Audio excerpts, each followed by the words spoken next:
Great. Thank you guys so much. I'm so happy to be here. Good morning. Thank you all for coming on. So for the next hour, we're kind of just going to be talking about some virtual learning do's and don'ts and how we can engage our students in these remote learning environments. I will highlight some of the work that Classroom Inc. does with Read to Lead, but we're also going to talk about some other free resources when we're thinking about obviously other things that are happening during COVID-19.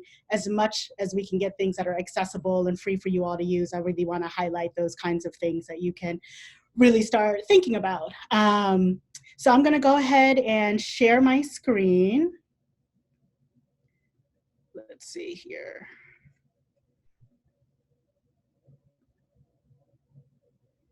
Great. And then I'm going to go into present mode.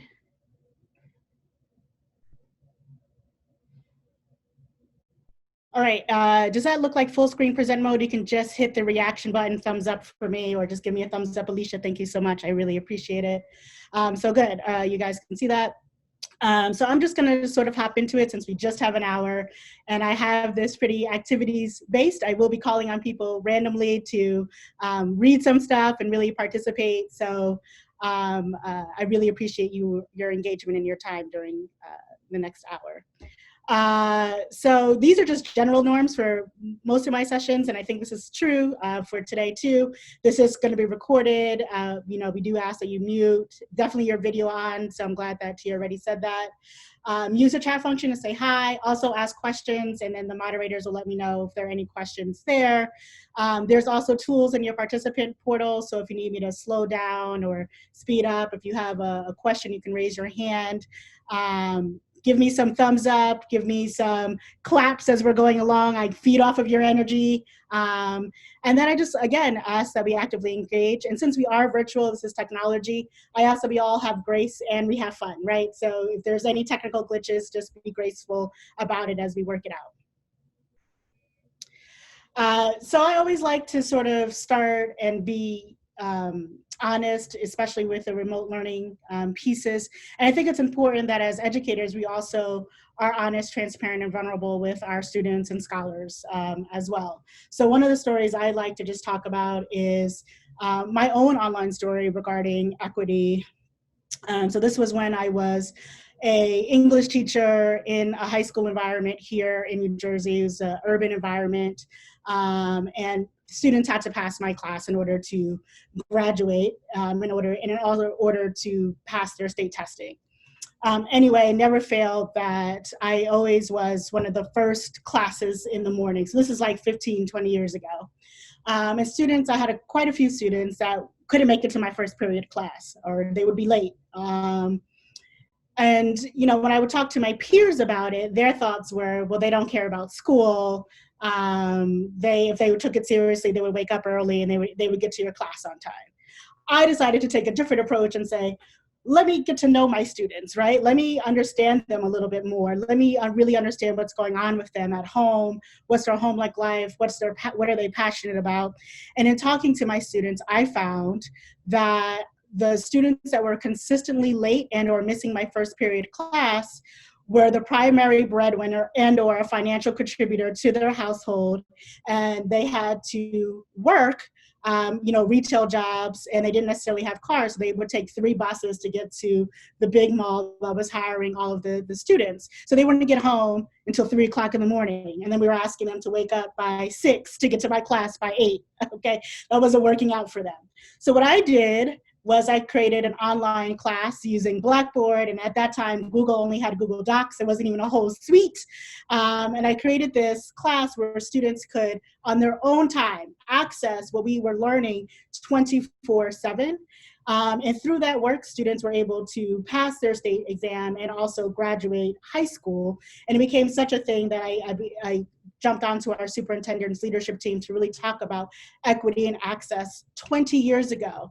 So even though we have students obviously that are having issues with technology, I think one of the beauties that we're seeing from the COVID and the pandemic is this idea that we can have students opt into their own educational environments in time that works for them, instead of being in these boxes of when they have to do things and then us making sort of assumptions about them, right? And that was one of the things that I learned, was that We have to create equitable spaces, and one of the equitable spaces is figuring out, can students interact with us 24/7 in order to really manage their learning? So that's one of the things that we'll talk about today as well. So that's just a little bit of my story. That's me saying, like, that was my aha moment, and why I'm so passionate about the work that we do currently. So what we're going to talk about today, tips and tricks for engagement, how to ensure that your class, your remote class, is indeed equitable. How do we create opportunities for collaboration and communication for youth to engage with each other? I think it's so important that we create spaces where youth can create, talk with them without us actually being there necessarily to facilitate it. Ensuring that our curriculum is high quality and robust, and I think most importantly, ensuring students can use their voice, choice, and agency during this time. I'm gonna actually move on from that. Okay, sorry. All right, so we're gonna actually go out into breakout sessions. Who is actually creating my breakout sessions? I can't remember. Okay, Alicia, thank you so much. We're gonna break everyone out into 10 breakout rooms, which would be about approximately 7 or 8 people that'll be in there. I'm going to drop into this chat this shared Google. In the shared Google Doc, you'll see things that say breakout session 1 through 10. So if you're in breakout session 1, you're working on that section. If you're in breakout session 2, you're working on that section. And really, I want us to start thinking about what are some of the components of an in-person learning environment, right? And then how can we start thinking about translating that virtually? So the idea is to try to keep that same beauty that we love about in-person environments, and how can we get that also in our virtual space? So I'm going to go ahead and pop this link into the chat.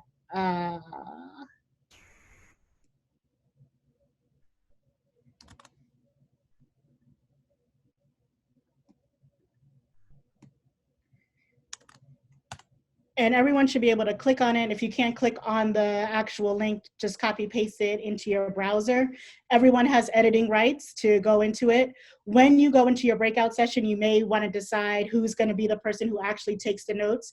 The idea for me, though, is to just really engage in the conversation. So you don't have to worry about writing in full sentences. You can literally just write one word if that works for you. And we're only working right now on this first part that's highlighted. So don't worry about the other questions. We'll get there if we can. But right now, I really want to talk about what are the components of an in-person learning environment and how does that translate virtually. Alicia, you can go ahead and drop us into breakout rooms. We'll be in these breakout rooms for 10 minutes. Okay, perfect. Okay, I think everyone is back, or people are getting back, but we'll go ahead and get started. I think one of the, I was privileged to be in a group, obviously, and heard some really robust conversation. So would love to just get maybe a couple of volunteers for some groups. I'm going to randomly choose 2 groups, and then if one person from that group would be brave enough to unmute yourself and just talk a little bit about what you spoke about, that'd be awesome. So I'm going to randomly choose group 3.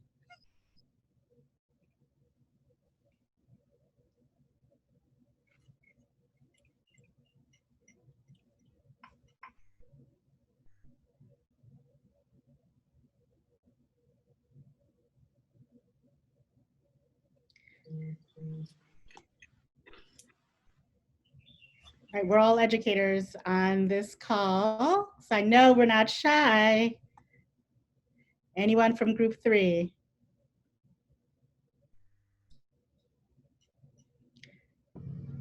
Okay. Thanks, appreciate it. Okay, give me 1 second. Sorry. Yeah. So what we have is just, okay, just making sure this is. We just wrote communication, interaction, checking for understanding, the vibe, participation among students, positive relationships with students, have an open mind, speak to them in a language that they understand, respect each other and students' voices. For the second question, we wrote Zoom, Google Classroom, providing educational activities, remaining positive as much as they can, having one-on-one, having a wellness check-in, making ourselves available, and a parent portal as well, and a class JoJo, if I'm not mistaken. Great, thank you so much, Jennifer. And actually, our group also spoke about the importance of having parents as part of the work that we're doing. So I think that that's something that I would love to highlight, like really thinking about the ways that we can engage with parents. So speaking of my group, which was group 8, can I get a volunteer from there? I want to volunteer Leo. He did a lot of our talking, so woo, let's go, Leo! I was trying not to. Well, a couple things. I think number one, we talked about if you do have students who have videos on, that in person, we as educators pick up on nonverbal cues, so we can see if a kid has sort of, departed from the group and things. In virtual, even though it's harder, I think we still can pay attention to that. If you see a student checking out or having a bad day, so picking up on that. Like everyone, I think we've all experienced students that just don't turn their video on. And so what we talked about is using the chat as like your friend. I mean, really engaging with that chat as much as possible. And I was sharing with them, one of the things we love to do is just narrate the chat. So as students are chatting in, read out what they're chatting, because, it's in the virtual space, it's normal for it to be like silent, and it's not awkward silence. It's just silent. There's not a lot of energy. It's hard to infuse energy. So any way we can do that. And one way is to just read out what kids are writing and appreciate them. Like, wow, thanks so much. Jennifer, I appreciate you writing in. I see that. I see you. I hear you, So that was a couple things that we came up with. Great, thank you, Leo. So let's give Leo and Jennifer some claps. If you guys go to your reaction, and either, yes, you can do that, or you can go and hit your reaction button, clap, so that they can see it. Awesome. So one of the reasons why I wanted to do this particular breakout session, besides getting our juices started, was that I created this Google Doc that everyone could contribute to. That's actually another way that you can have students engage with each other and with themselves, get themselves writing, and they can be collaborating on a Google Doc. You make sure you have the correct settings, which is everyone can edit, and then they can just go in and do it. So that gives students another chance to engage in a way that really makes sense. And then what I do after that is I send out that Google Doc for everyone just as a reference. Oh, remember that we talked about this, and it's just like a running doc that we can think about. So that's just one tool and one trick that I just showed you, right? That you can then go ahead and use in your own virtual remote learning environment. Okay, so I heard some of these, and then here are some other things I just wanted to talk about. In-person learning environments, we know, have procedures. We can also do this virtually. How do we create safe spaces? Again, we can do this virtually, and we'll talk about that. Routines, how do we engage our students? Community and collaboration. And then I think Leo brought it up, sometimes around there's moments of silence. I think that's worthwhile to have those moments in silence and hold them even in these virtual spaces. And then of course you can have independent work, whole group, small group, and then students can work with you one-on-one if you're using a platform like Zoom where you can go out and do breakout sessions. All right, so this is the part that I call down to the nitty gritty. We're gonna model and highlight some things that you all can take with you. So one of the things that I think is really important is having a mindfulness break. The kids are sitting in front of their computer all day or for part of the day, going to summer programming, having just finished up this really weird school year, probably going to start another school year the same kind of way. We're sitting down doing a lot of this virtual work and sitting in front of our computer. So how do we make sure that we're mindful and that we're still taking care of our bodies? So this is a short little video. You will be getting this PowerPoint presentation that will have all these links if you want to actually use them. For this, I will say, if you want to take yourself off camera, you are more than welcome to during the mindfulness break.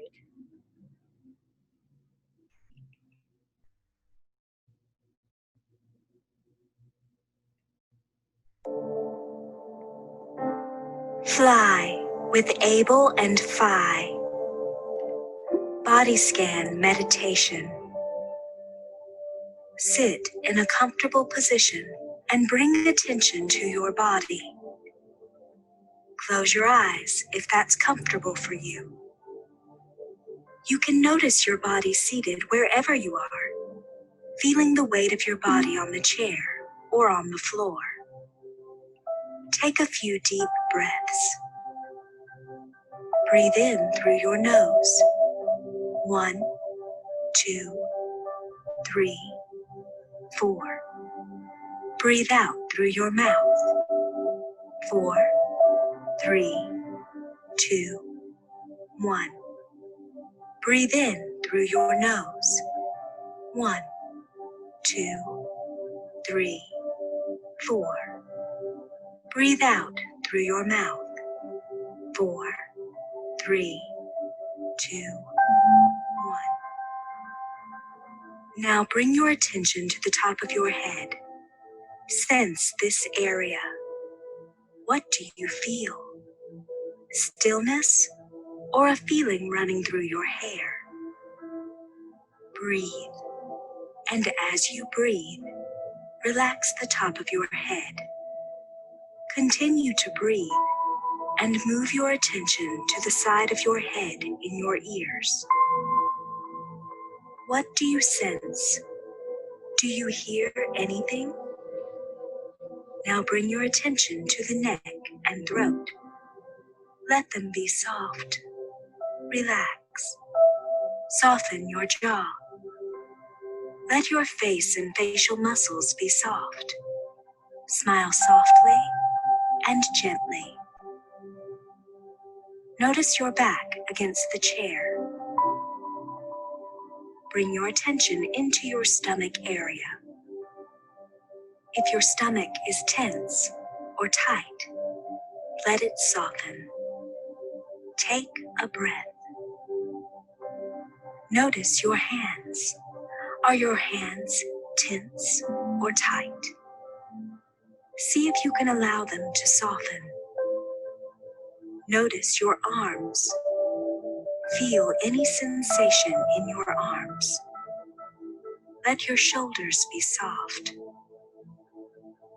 Bring your attention to your legs and your feet. Feel your feet touching the ground and making a connection with it.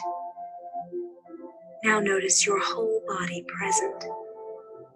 Take one more breath. Be aware of your whole body as best you can.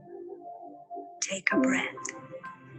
And then, when you're ready, you can open your eyes.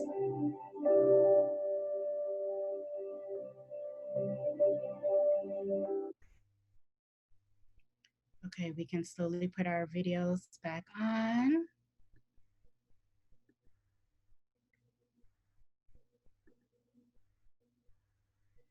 All right, in the chat, just tell me how you're feeling. How did that feel for you? And as you're doing that, I'm going to continue on, but please feel free to just say in the chat, you know, was that relaxing? Did you enjoy it? Whatever you're feeling, I'd love to hear from you. All right, so I think one of the important pieces of really creating engaging remote learning environments is understanding that your students are diverse, which we all know, right? We all know that they're diverse, but that's one of the things that you have to sort of think through and plan for. So diverse learners have diverse needs. And I thought one of the ways to really think about how to engage students is to just think about the different ways that people in general learn. So we have 7 different types of learners: visual, verbal, music, auditory, physical, kinesthetic, and then I'll get to the next page. So when I think about verbal, is there time for students to express themselves to you and with each other? So how that can look that, you know, if your class starts, your live in-person class starts at 1 p.m., for example, do they have time from 1 to 10 p.m. to just say, hey, what's up, and talk with one another? Or maybe there's time at the end where they can just really have a chance to speak with one another. Musical auditory, can you have soft music playing in the background? So I have found that playing classical music really helps students like concentrate on the things that they're doing. So something to think about. Are your oral directions clear and succinct? And then do you do your checks for understanding? Someone mentioned that, I think Jennifer mentioned that before. So what are the different ways that you're gonna check for understanding and ensure that students know exactly what they're supposed to be doing at any given point in time? Okay, so physical kinesthetic. We just did this mindfulness break, but that still might not be enough for some of our learners. So what are things that we can do with our students when we have them live that gets them up and moving about?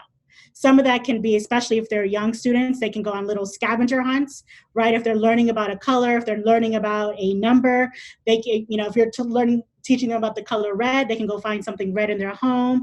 If you're talking about numbers, they can go find something that they can get 3 of or 4 of, for example, and it can be like a little scavenger hunt. Or they can go and do a show and tell and do their favorite book that they're reading or a favorite toy that they have currently, right? And they can go off and find it and then come back and share with the rest of the group.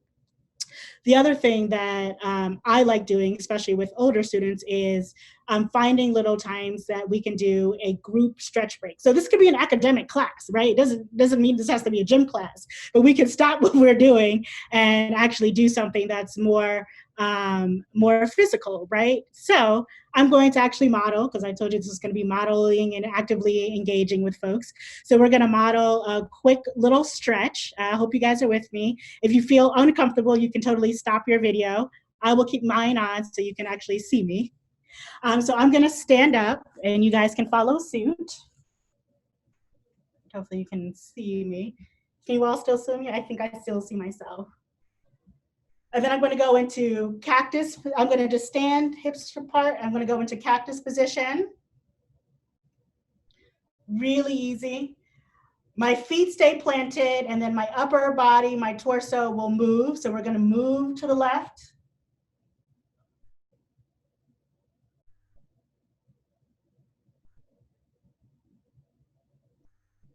And then you're going to hold it there.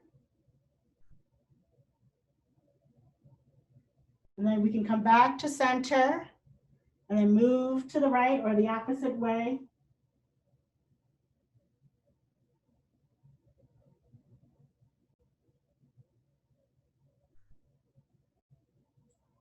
And then we can move to center and back. That literally took 30 seconds of our time, but we got to get up, we got to stretch out a little bit. I particularly purposely chose something that was going to stretch out our back and our back muscles because we're spending so much time sitting down. So if you're anything like me, the first time that I did this after like a week of being in virtual environments, my back was like creaking. I could not do anything. So just to do this, right, really has been really helpful to make sure that I'm healthy. And then you can do that with the students, and then the students can learn how to do that on their own.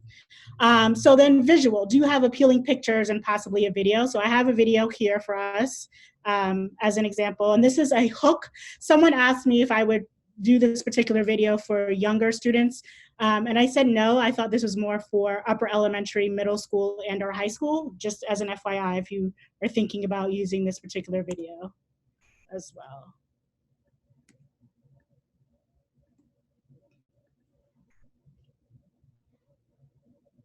It's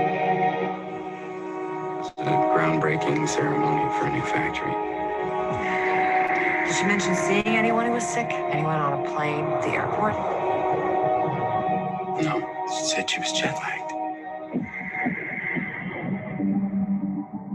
The average person touches their face 3 to 5 times every waking minute. In between, we're touching doorknobs, water fountains, and each other. Matt, no, go up to your room, honey. So we had a virus, no treatment protocol, and no vaccine at this time. You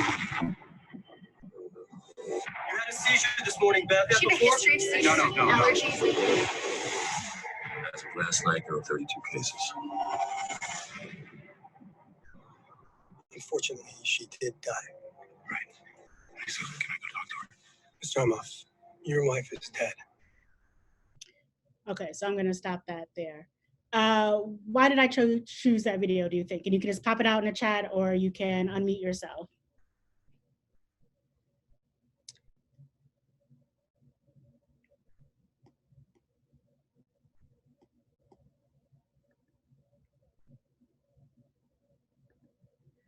Exactly. Thanks, James.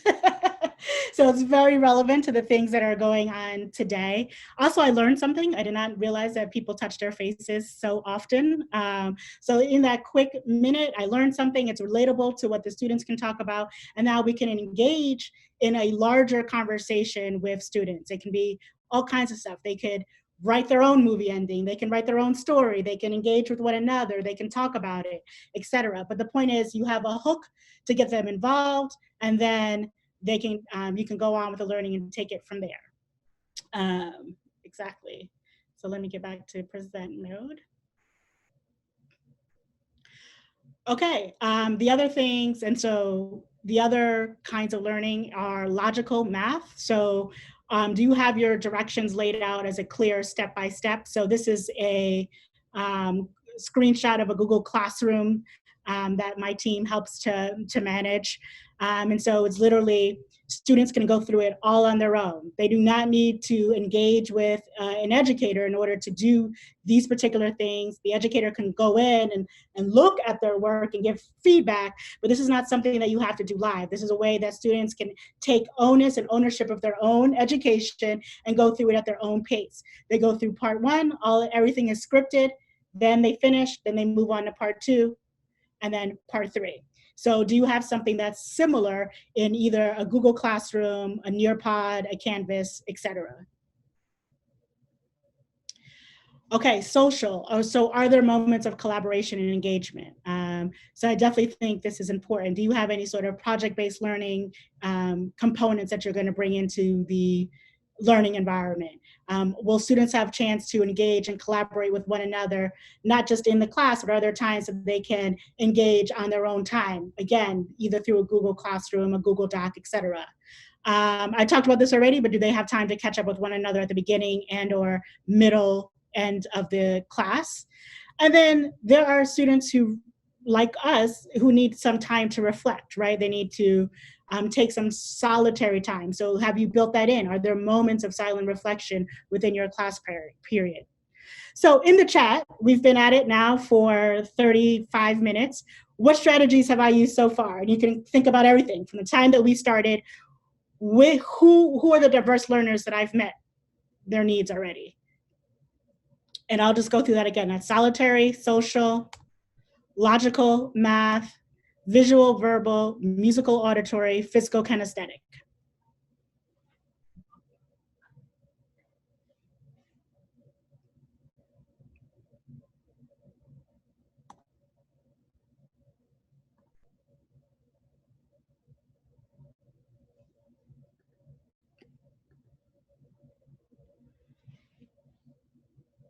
I've done visual, physical, yep. I've done kinesthetic, I've done social, I've done physical, I've done social, visual, social, verbal. Exactly. So in just 35 minutes, and I've done solitary, yeah, absolutely. So in 35, 40 minutes, you can meet the diverse needs of the majority of your learners if you structure the lesson right? And then you can help your team and your staff do the same thing.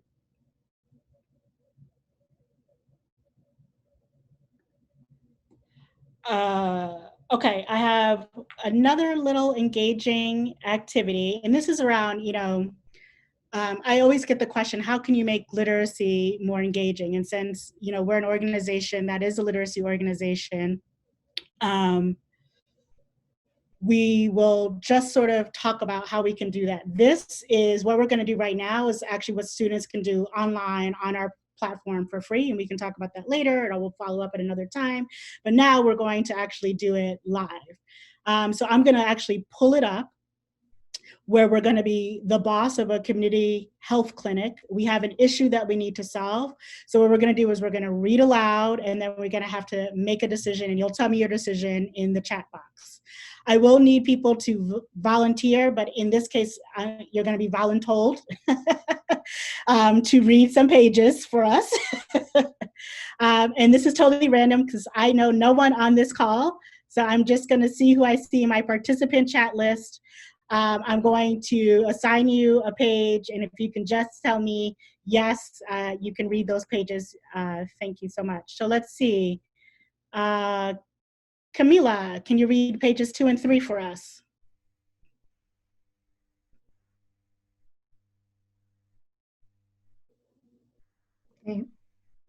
Awesome. Thanks, Camila. Appreciate it.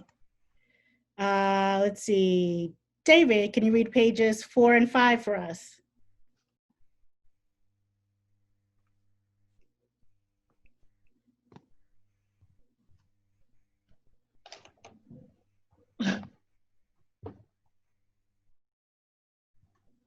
David, is that a yes? Where do I see the pages? Sorry. We're not there yet. I'm just assigning things. Oh, yeah. I'll pull it up. It. Awesome. Thank you. Jocelyn, can you read pages 6 and 7 for us?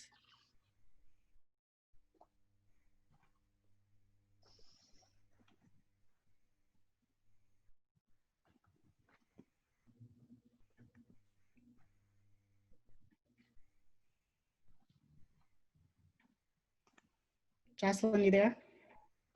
She responded in the chat. She said yes. Okay, great. Thank you, guys. You guys are awesome. Oscar, pages 8 and 9. I got you. Awesome. Thank you. And then Cindy with an S, can you read pages 10 and 11? No problem. Perfect. Thank you, guys. Really appreciate it. Okay, so, oops. Let me actually pull it up.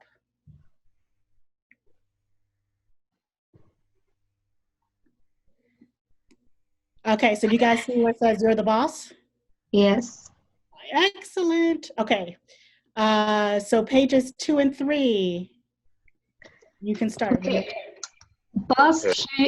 Okay, I'll start. Boss, here's the situation.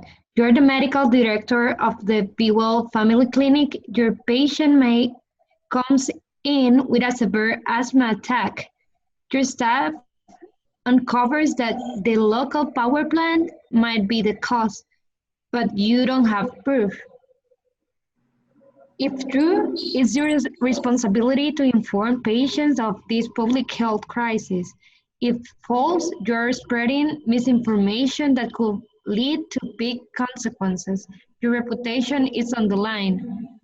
Your job, assess the situation to decide how much information to share with your patient. Thank you. Okay, pages 4 and 5. Something's not right. That was the worst asthma attack I've ever treated. Boss, this is big. I think there's a connection between Mai's asthma attack and the old power plant that just reopened in Fog Hollow. The folks in Fog Hollow, including Mai, are experiencing an uptick of respiratory problems. I think it's pollution. Great, thank you. Pages 6 and 7. It's highly likely the power plant in Fog Hollows is filling the air with particulate. This could be dangerous to the health of the community. My patient. I'm sicker in the mornings and evenings than when I'm at work here in Port Douglas. The second I sit down at home, I start coughing again. Many patients from Fog Hollow have similar symptoms, pain in their chest and coughing. They don't have fevers or infections. None of them can smoke. Thank you. Page 8 and 9. Your different perspectives. You have to tell Mai that pollutants in the air from the local power plant are making her sick. Our patients are in danger. It's an interesting theory, but we don't have real proof that the power plant is making her sick. Besides, lots of people have respiratory problems. We don't want Mai or her family to overreact. The level of stress could cause another asthma attack. We need to be sure. We don't want to cause trouble in the community. Okay, pages 10 and 11. Tough situation, boss. Doc, do you have any information that can help me? I'm scared of having another asthma attack. What's your decision? Tell May. Pollution from the power plant may be causing her asthma attack. Turn to page 12. Don't tell May. Your power plant hypothesis. Okay, so in the chat, are you telling Mai or are you not telling Mai? So the question is, are we telling Mai that we think that it could be the power plant? Or are we not going to tell Mai that we think it could be the power plant? 30 seconds, go. Page 12. Well, no, I want you guys in the chat to let me know if you're telling or not. I'll tell you what happens afterwards.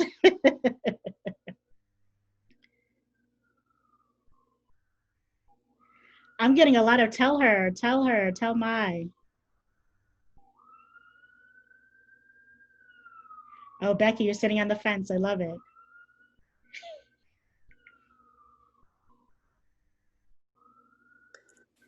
All right, Will Marissa, we, more research. will we be getting a copy of this? I love this.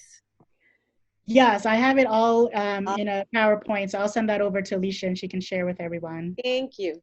You're welcome. Tell her, but with nice words. That's hilarious. I love it.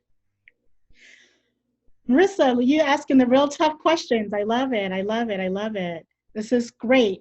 So again, before we actually even get into whether we're going to tell Maya or not tell Maya, but think about the kinds of discussions that we can have with our students just off of the chat, and then we can bring them in. They can do this in breakout rooms. Those who want to tell Maya, those who don't want to tell Maya, then they come back and debate it. Okay, so let's see. Anyone who, I see a lot of I'm sitting on the fence. I'm sitting on the fence. Anyone who's bold enough to say, we're not going to tell Maya, and you can tell us why. I'll give 30 seconds because I'm not quite sure if anyone said that they wouldn't tell her.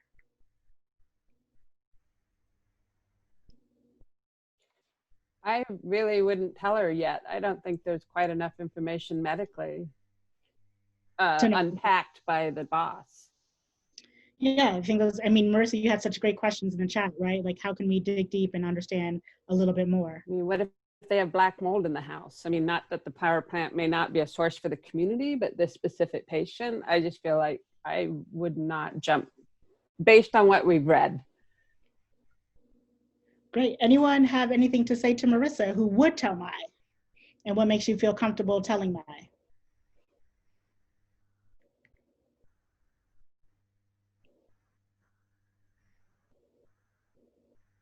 I think I agree with Marissa now.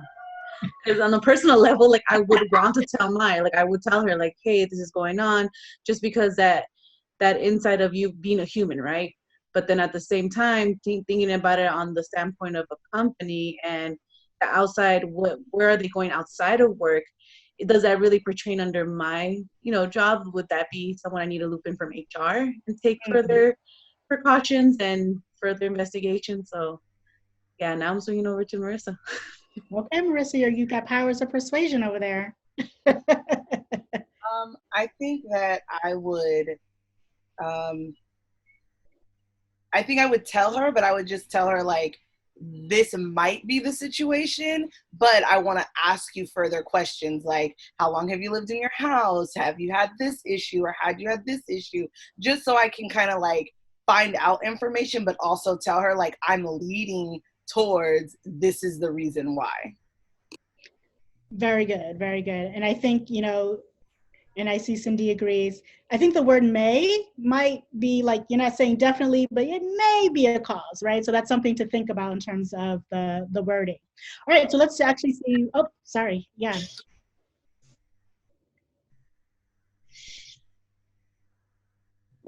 Did you have something to say with the 911 number?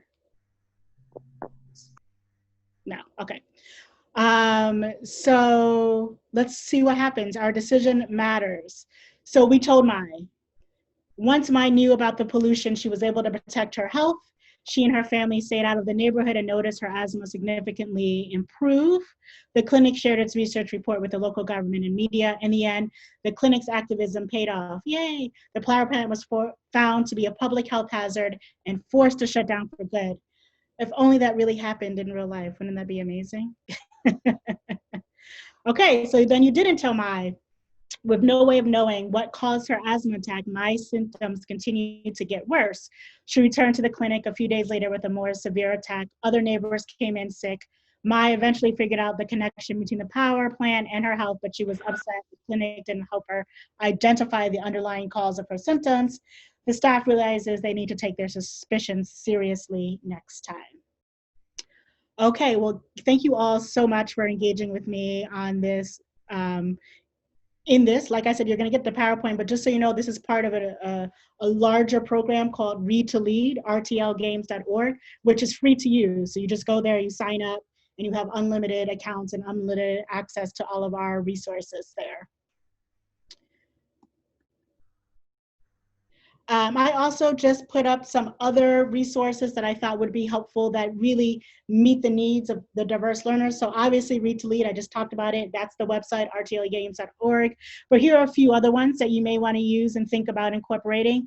News ELA, Brain Pop, iCivics, PBS Kids, ed.ted.com, and all of these are free resources to use. I just want to talk a little bit around terminology so that we're clear about what we're talking about, what you're talking about. So when we mentioned Google Classroom, that's actually a learning management system. That means that students can access that information 24/7 at their own time, and it just sort of lives there. So that's Google Classroom, that's Canvas, that's Nearpod, that's Blackboard, that's Schoology. Google Classroom, Canvas, and Nearpod are free. Then where you want to do your live instruction. Zoom is obviously the one that most of us use because you can use the breakout rooms, but there are a couple others. You can use Google Meet, especially if you're using Google Classroom. They're tied to one another. You can also look into Microsoft Teams. In the chat, feel free to comment about any of your experiences or preferences or favorite tools that you've been able to use. We've been at this, for three and a half months now. So if you have any things that you like or any tips and tricks that you can share with the rest of the audience, I think that would be super helpful.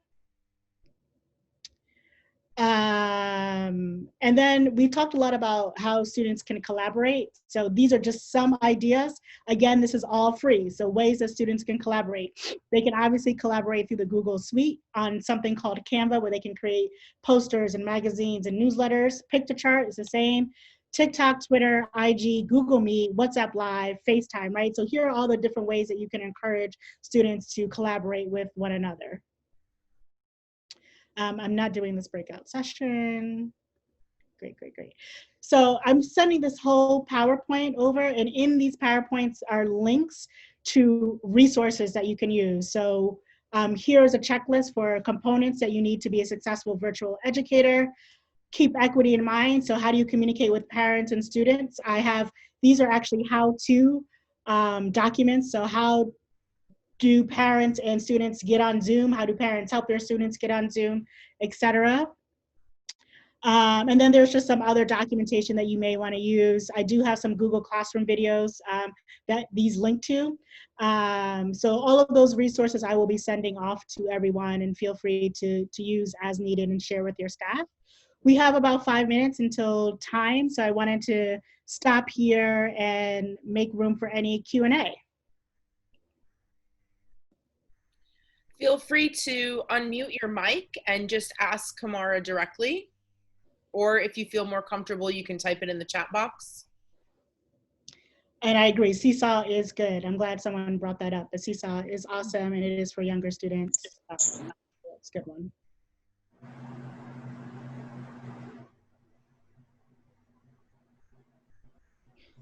You're welcome. Thanks, Griselda. Appreciate that. Thanks, Dan.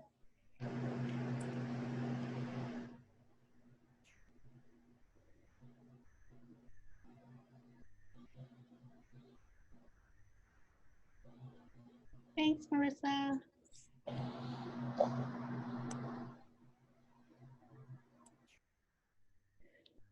What do I think is the main challenge in online environments? For kids.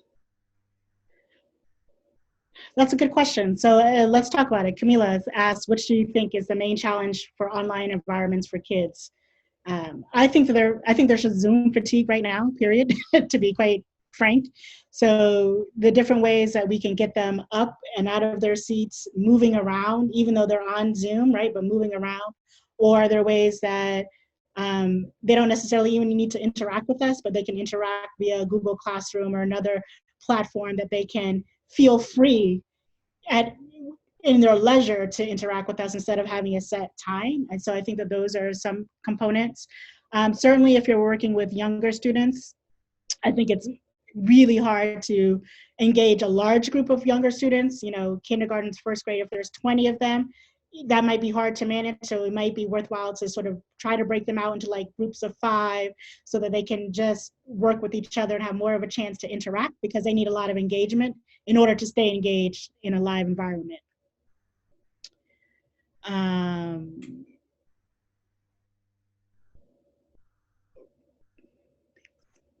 Were there any other questions?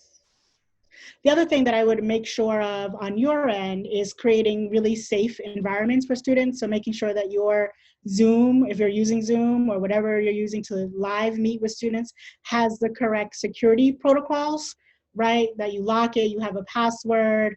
So you want to just protect those environments, that you really set the stage so that students understand that even though this isn't a school building, this is still school, and so they have to interact respectfully with one another. So I wouldn't take away from those components. I would really build up what are respectful ways to chat with one another, et cetera. So you want to make sure, I think that's really important, that we create safe environments for the students to interact with one another in these platforms. So just something else to keep in mind in terms of your settings, and then also you're setting the stage for them.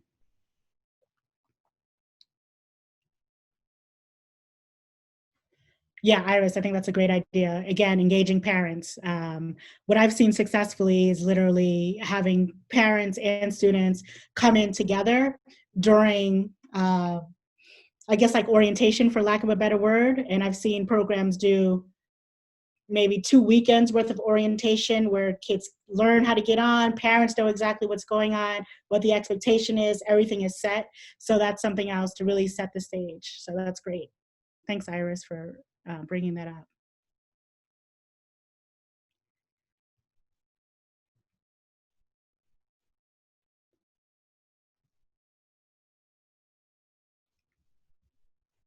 Well, if there's nothing else, I guess I'll swing it back over to Tia.